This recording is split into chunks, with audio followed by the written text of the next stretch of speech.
ingatan mo ako. Salamat, Panginoon, kasi yung magulang ko hindi mo hinahayaan na magkasakit. Panginoon, salamat kasi yung blessing lagi mong binibigay sa pamilya ko. Salamat, Lord, kasi kahit mahirap, pinaparamdam mo sa akin na kaya ko. Salamat, Panginoon, kasi sa dinabi-dami ng problema, bakit ako? Salamat, Panginoon, kasi kina-challenge mo yung buhay ko.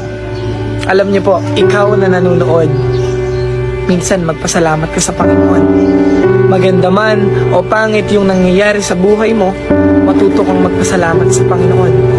Dahil siya lang naman yung dahilan kung bakit ka matibay, kung bakit ka lumalaban, kung bakit may nakakaharap kang mga problema. Challenge ka ng Panginoon dahil alam niyang kaya mo, alam niyang mapagtatagumpayan mo. Kaya thank you, Lord. Salamat, Panginoon, kasi makulit man ako, nakakalimutan ko man madalas na manalangin sa'yo. Hindi man ako nakaka-attend ng simbahan para humingi ng